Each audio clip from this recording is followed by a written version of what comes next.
Hello, and thank you once again for joining me. Now I've finished turning my VW Crafter medium wheelbase into a camper van. Now, like I said, I've virtually finished. There's one little bit I have to do up here, which is a little cupboard up there. But apart from that, I'm pretty much done with the camper van. So we are really happy. We've been out using it and it's absolutely fantastic. Now, this video is all about how I went about installing the Victron DC-DC Orion 50 amp charger into my van. So I'm going to show you the wiring route which I took, the connections at the battery and at the charger end. So if you're new to this, then it gives you some idea of what you'll be looking to do. Now, the video has been shot over several months of me converting the van. So I jumped from one position to another as I installed different parts on the vehicle. Now, I do just need to mention that after I'd finished installing it, I found that it wasn't quite working the way that I expected it to. And that's because this is a Euro 6 vehicle with a smart alternator. So it depends what vehicle you've got to how the Victron will react with your vehicle. But I found that it just wasn't doing what I expected it to. But now I've changed some of the settings and I've put additional lead in, which I'll tell you about in the video. And now I get 50 amps when the engine is idling, which is exactly what I wanted.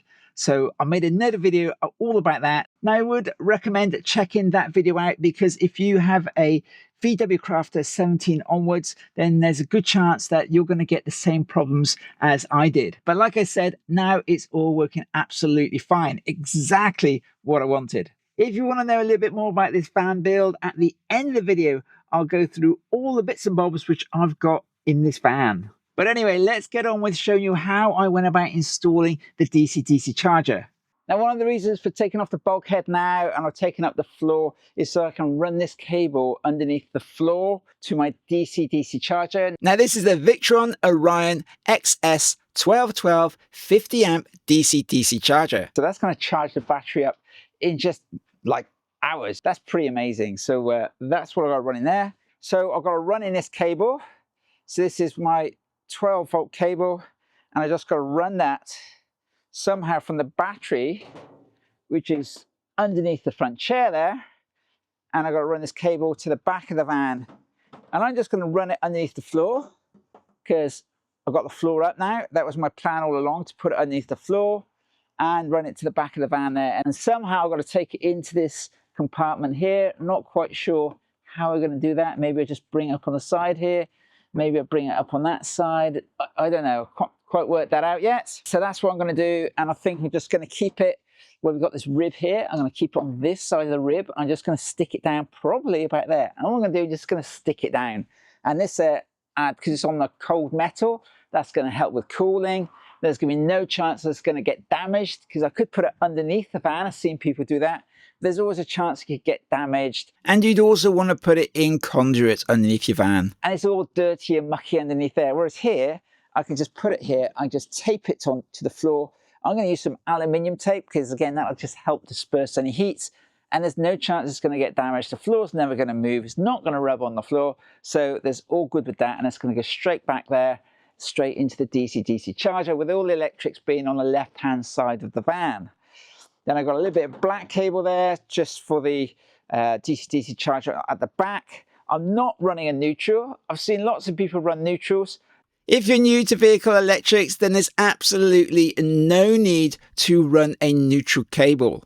I'll show you a little bit later on a diagram why that is the case. But in the meantime, all the metalwork on your vehicle is the neutral. So this is the engine battery. You can see the neutral wire here comes up and it's bolted directly onto the metalwork of the van. The van is your neutral. All the metalwork in your van is your neutral. You'll see on the battery, it comes straight off the battery onto the chassis of the vehicle, and that is your neutral. So you don't need to run a second cable. 25 mil. Now, I bought this as a kit from Van Junkies. It came with the cable and the fuse and the lugs. Everything needed to install this into my van. And buying it as a kit, make sure everything is correctly sized. It's just underneath your feet in the wheel well on the passenger side. So we've got the fuse board here and the battery is just in front. Now I can run this straight to the battery, or I can probably run it from the fuse board. But of course I do need to put a fuse straight on here to protect that bit of wire, which is going to be running underneath the floor. Yeah. Now there's my battery here, this underneath the floor on the passenger side. Now I just want to quickly mention here that as I was building the van, it was winter and cold. The battery on my van was going flat. And obviously that's going to kill my battery and I don't want to have to buy a new battery. So every so often I was recharging the battery to make sure that it wasn't going flat. Because these days, even with the ignition off, the van still uses power from the battery. But since I fitted the Sterling top up my main battery device, I've never had a flat battery. So I could run that cable onto here, but I'm thinking really we want to take it straight round and onto the battery terminal, which is just under there. I can see it just here. I've also got this thing on there. This is obviously some sort of tracker. I think I need to disconnect that, which I'll be doing at some point. Also, this fuse here, that was running to the back of the van. Obviously, I've taken the fuse out now. That's that little fuse over there. And that's that red cable, which you can see in the back of the van there. So I decided the easiest thing to do is actually take the seat out. So that's what I'm going to be doing, because we're going to be putting a swivel seat in here anyway. Removing the seat is really straightforward. You got 4 bolts and 2 nuts, and there's just 2 there, 1 at the back, 1 in the middle, and 2 on the other side. Now I'm going to lift the chair out. When you do this, just make sure you lift it high enough to clear the fuses. You don't want to damage that fuse board. But there you go, that was actually really easy. That was much easier just to take the chair out, and then you can get to all the fuse board, all the electrics. So now I've removed the chair. You can see this is really quite easy to get to all this now. This is like foam and plastic on top. So this just lifts out. Okay, that's quite stiff there. It's like made of, and that's a much harder foam that way. You can see in the middle there, it's like a hard foam in the middle there. Now I've taken the chair out, it's much easier to lift the foam floor up and run that cable in. So you can see you've got all the cables come around here and they join onto what looks like a buzz bar down there. But that looks like, oh, not so easy to get to that. So like I say, I think I'm just going to try and run the cable in. And that all should be good. But this is like kind of bolted down. And obviously it's a harder plastic. So I've taken that little nut off just to see what is underneath this bit of plastic here. I mean, I've got a bit more access, but not a lot. But I'm going to try and run that cable in underneath there and then bring it around and join it on here. Now I've threaded the cable through to the battery compartments. So I've got the cable coming around here. So it's going to go underneath the floor there. And it's going to come around here. It's going to go in through this little panel just here. And then there's a little track which you can put it on. You can see underneath there. It sort of goes around there. And then look underneath there. There's enough room there for it just to sort of squeeze in without it rubbing on anything, which is the main thing. There's underneath there, like that. And then that can just go back onto there, like that. You can see that there. And see that's all good there. There's nothing sort of rubbing. That's the main thing. See how it's kind of loose in there? Sort of wobbling around. So that's means it's not rubbing on anything. Then it comes underneath here, like I say, around here, like that. And then what I'm going to do, I was thinking about putting a fuse in here, but it meant there was a sort of a longer length before the fuse. So I decided to put the fuse inside here. So I'm just going to fix the fuse onto the side here like that. So that's where the fuse is going to go, just there. Or I could put it over here, but there's plenty of room in here anyway. Also, the cable can come straight up and onto the live there, onto the plus. Okay, and then I can just cut this, join in the fuse there. Got connections there ready to go straight onto that. So that's where that's going to go. So yeah, I'm pretty happy with that. I just pull that out of there now. So this can drop back down again, like that. And there we go. That's pretty good. I'm happy with that. Then what it's going to do is, you've got this cable running here. So I'm just going to follow this cable along. Okay, so it's going to follow that. And then underneath this floor here, you can see there's like a cutout already. So it's just going to follow that. And I'm going to bring it over here, bring it down. So there we go. I've got that taped into the corner there. So it comes around there, goes around there, comes along here. It just follows this beam here. So all this raised part here. Now the wood's going to come straight over the top because it's pretty much flush. I can adjust it if I need to. And that just comes along here to where it's going along there. And then it's going to come back onto all the electrical stuff, which is going to be back there. So here I'm putting my floor beams in, and I just wanted to show you I've cut an extra little notch out of the beam to make sure that there's no chance the cable rubs on the beams. So now I'm just going to put the chair back in just to get it out of the way. whilst I'm doing the rest of the work. And that's really nice and easy. It just lines up with a stud which is in the floor just there, and a stud over here, and you just drop it onto those, and then the chair's in position. So now I jump forward a couple of months, and I've got my floor down, I've got my shower down, and I'm just making the final connections onto the battery and onto the electrics in the back of the van. Now I've made all my connections using a hydraulic crimping tool. Now I don't cover the crimping tool in this video, but I do think it's a tool that you must buy or borrow to make sure all your electrical connections are good. And it comes underneath the floor here, and it comes up here. And then here I've just added a fuse. So we've got a 100 amp fuse in there. I don't know if you can see that, but there we are. That's a 100 amp fuse. And that's just going to stick on the side here like that. So I'm pretty much done with that now. And I've just finished crimping on the last connection here. And then this is ready to connect straight onto the live terminal. And we are ready to go. I'm just going to use a bit of Velcro, which I got here. And I'm just going to stick that on the side there. Hopefully that'll keep it in place. There are a couple of screw holes, so I could screw it in. So there we go. I've just Velcroed this to the side here now. So that's stuck on there nicely. Now I can just bring this cable straight around and put it straight on top of there. So that is then ready to go. I can't think of anything else I need to do. If they ever need to remove the battery, again, it's not a problem. I've left plenty of room for the cable to be taken out of the way and not getting away if you ever need to remove the battery for any reason. So it's a little bit scary now because I'm not sure what's going to happen if I connect this battery up. What's going to happen next? So my DC-DC charger is now all up and running, and you can see there's the lead connected onto the battery right there. That worked out perfectly, just putting on the lead here. That's good and tight.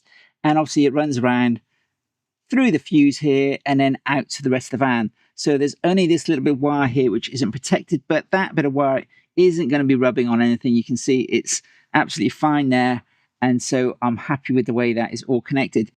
Now here I have two cables which are coming up through the floor, ready to join onto my electrics. So I've got the red wire for my battery connection, and the white wire goes to my level indicator on my wastewater tank. Now I trimmed away part of the floor there, but in the end I decided I was not happy with that. So what I did is I added a little bit of conduit as the cables come up through the floor. That's to stop any chance of the cables rubbing on the edge of the floor. But now, of course, that conduit is hidden behind my battery. So now the charger is all up and running, and you can see the wiring is complete. There's that 12-volt cable coming in, and it goes onto the in connection. Then there's the ground connection, and that just runs straight to the neutral bus bar. And then on the out connection, that cable runs straight onto the positive bus bar, where it goes through a 60 amp fuse before connecting onto the battery terminals. Now the last thing to talk about is this little plug here on the bottom of the charger. Now with the plug left like this, the charger will just come on when the engine starts running, providing the smart alternator is providing enough voltage. Now this is the issue which I was getting. So I had the engine running, I was expecting it to be charging the battery, but it wasn't, because there wasn't enough voltage coming from the smart alternator. And then running a lead from the H connection on the charger to an ignition live wire underneath the passenger seat. Now I've finished my testing and I've permanently connected that ignition wire onto the H terminal. And now I get 50 amps coming in when the engine is at idle, with nothing else needing to be turned on in the van. Now one thing you must be aware of when you are connecting that ignition wire, as soon as you turn the ignition on, depending on how you left the settings in the charger, you may start discharging your engine battery. So to avoid that, I've included an additional switch in that ignition wire.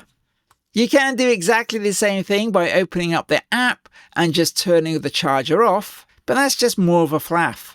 Now, if you're wondering what that orange wire is, which goes into the in terminal on the charger, well, that is the wire which comes from the Sterling charger. So it's just utilizing that cable supplying power back to the battery. Right, so let's try and demonstrate that to you in operation with it all working fine. So here's the app and it's open now, and you can see there that we have 0 amperage and and everything, and that charger is off, and there's nothing coming in and there's nothing going out. So the engine isn't running. You can see it's turned off now, nothing on. So let's just push in the clutch, start the engine. Everything comes to life. Engine started. There we go. Engine is now running. Okay, not in gear, so we're all good. And still nothing has changed. That's because I've got this switch up here that you can see there is turned off. Now let's just grab my phone. Okay, put it up here. You can see it's flickering a little bit, but I can push this switch on now, just using my phone. Switch it on. There we go, switch on. And there, look, power coming in. It's working. Light is on, telling me that I have the charger turned on. And there, look, I've got 50 amps coming in. And then obviously there's a voltage rise here. That's why we got slightly less amps going out. But that's it. It's all working fine. And the engine is still idle. You can see that. There we are. Down at less than 1,000 RPM. The fan's not running. So we are all good. And you'll see as soon as I turn this off again, like this. Okay, and off. Straight away off. And then we've got 0 amps being pulled out. So it's just going down.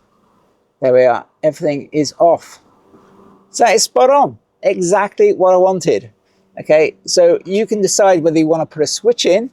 Obviously I did, just in case I happen to turn the ignition on, maybe I listen to the radio or something like that, and obviously I can then turn it off. And of course you don't want to find that you try starting your van and you flatten your battery because you've been discharging it into your leisure battery. That would be a bit of a nightmare. Obviously that does also mean that that red light will be on all the time. But I thought that was a good indicator to me to let me know that the DC charger is actually on and running. I could always disconnect that wire if I wanted to, but I felt it's a good thing to have on just to let me know that it's on or off, because I can easily just switch it off if it's at night for any reason. But the main thing is I was running low on power on a trip we were on, and I needed to charge the battery and it just wasn't doing it. So by doing these additional settings, it's now all working perfectly. Exactly what I wanted. Now the only thing to add to that is obviously I had to install that afterwards. So when you are initially installing the DC-DC charger and the wiring, make sure you run in that ignition wire with the other wire, because then it comes straight through to the right place on the battery. And of course, if you want to put in a switch, you will need to run that wire in as well. And obviously, like I said, I put mine up there. You could put yours down on dash or somewhere else. You know, that's entirely up to you. But I'll just show you now with a diagram how you can go about doing that. Right, now here's a really basic picture of our van. You can see we got the outline of the van here. We got the engine just here, and then we got the van battery just here, and we got a leisure battery in the back here, and we got a DC-DC charger. Now this is pretty straightforward, hopefully. You can then see that we have a main battery. That is then connected onto like a buzz bar and all the other electrics. Now this would be the alternator. You can see the alternator just pretty much comes off and will go straight onto the buzz bar for the main battery. So whenever the alternator is charging, it's charging up that battery there. And then we got a live wire coming off the wire we've added. It goes through our 100 amp fuse. That comes all the way back to the back of the van and goes onto the in connection on the DC charger. That's pretty straightforward. Okay, then it comes out of here, it goes through a 60 amp fuse, connects onto the buzz bar, which connects directly onto the battery. And then we have a ground wire, which comes out of the middle terminal. It comes across, goes onto the buzz bar, which is connected onto the battery. Now, like I was saying earlier, you don't need to run a neutral. Okay, the van chassis is a neutral. So you can see here, the engine just connects directly onto the chassis. The alternator is exactly the same. It just has a positive wire coming off, and then the engine is then the ground for the alternator, and then the engine is connected to the chassis. So the whole chassis of your vehicle, imagine that, is then the neutral. So all these wires are all connected together because the whole body of your vehicle is the neutral. So that's the way that works. That's why you don't need to run a neutral. Okay, and any other connection which you put in on the van, all you need to do is connect the neutral to the van itself. And here's my neutral wire on my electrical board. That's bolted directly onto the metal of the van, and you can see it runs down onto the neutral buzz bar. Now in this case, I also needed to add in that ignition wire. So here's that little plug there.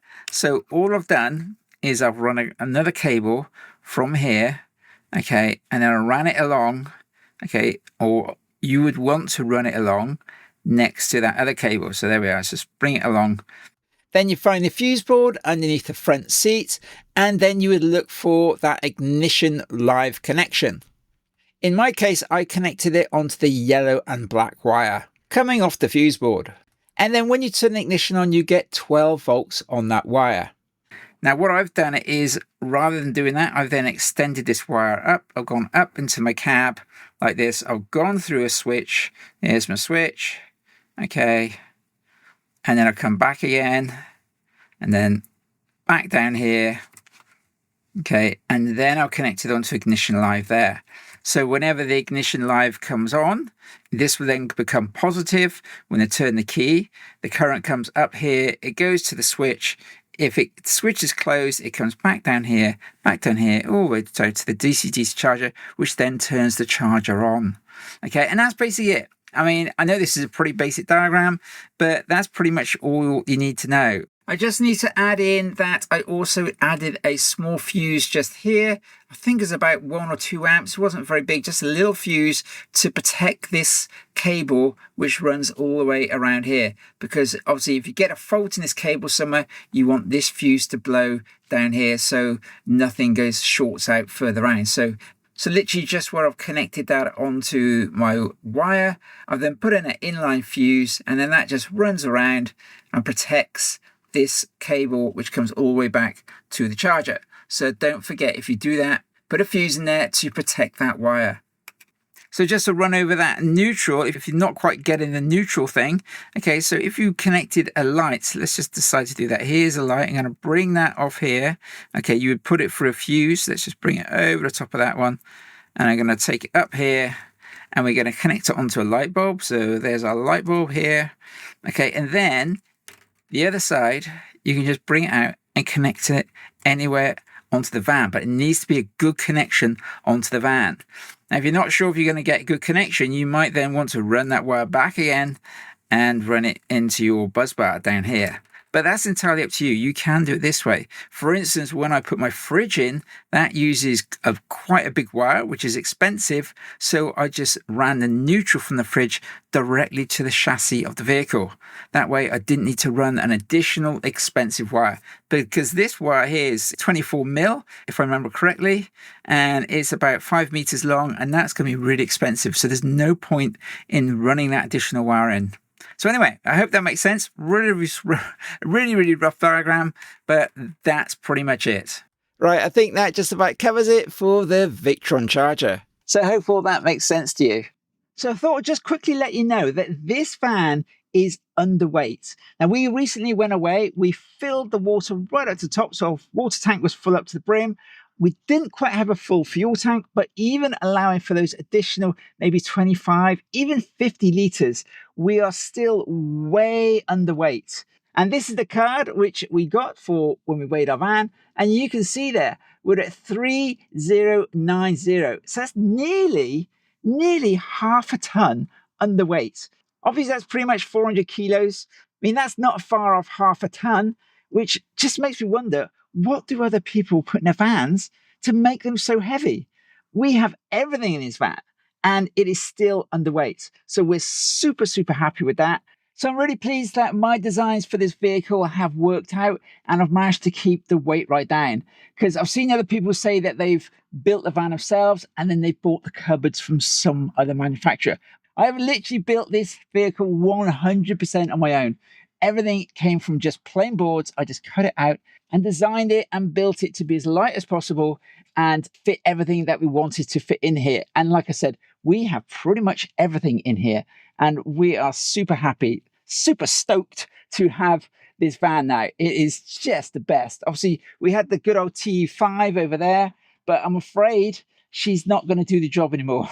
We're now just going to be using this crafter. It is just awesome. So we can't wait to do more traveling. So obviously, when you are designing your crafter, you can follow some of my designs or you can do it your own way. But obviously, just try and keep your van as light as possible.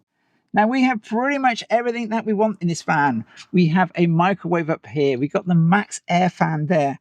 We've got the new reversing camera, which is built into the display there. We have obviously the sink. We've got nothing on the worktop, so this is nice and clear. We have two induction hobs which plug in here, but they're both separate ones. So we've got two different ones there, so we can just use one at a time. We've got our electric kettle. We got our milk frother just there. We got our coffee machine just there. We got a tall upright fridge, which is absolutely awesome. Highly recommend getting an upright fridge, nice and high. Get into that really easily. We've got all the storage space that we can want. We've got drawers and cabinets, electric pump, 3 solar panels, and pretty much everything, including our Truma water heater over here, which again, everything is working fine. Now that is in the space down there underneath that cupboard. And of course, we've got toilet down there. And of course, you've got the shower, which I'm standing on right here. We got the tables, which we've made just there. We've got 2 chairs that spin around. And then up there, we got our water gauge telling us exactly how much water we have in our tanks. So that's all good as well. So we are pretty happy with everything in our tank. And you can see now, we've got a water gauge there showing us how much water we have in our tank. We have our blinds just here. So we've got the blind going up and we got the fly screen blind coming down like that. We got the open windows there. We've got the 2 windows in the back, which is fantastic.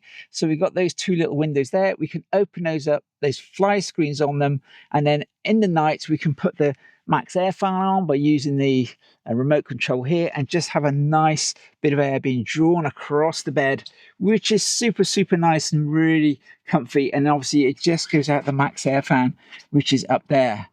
Now this roof here is solid oak. All the way down, this is light oak. And you won't believe it, this is actually lighter than pine wood. Forgot to mention, we've also got the air fryer down here. So there's our air fryer. And we've got some cups if we want to make some coffee and take it away with us. We've got an over-the-wheel arch 100-litre water tank, and you can also see the Truma heater in the background there. We've got a 3,000-watt Victron Multi Plus 2. Big bad boy here. I've got 460 amp hours of power. That's going to slot right in there. And finally, for now, we got a full-size deep mattress, which is really, really comfortable. If you want to know about anything which I've got installed in this van, then obviously let me know in the comments and I'll see if I can get on with making that video. That's if I haven't already made it. Just before I say goodbye, don't forget to click on the video just there if you want to know more about that DC-DC charger and what the settings need to be to get it to give you that 50 amps at idle. If you want to know about the problems I was getting with DC-DC charger, then click on the old video up there. Like with all the old videos, don't forget to click on subscribe, click on the old thumbs up if the video's been helpful to you. And of course, share it with all the other van folks who are building their own camper vans. So that's about it then. So bye for now, and I hope to see you in the next video.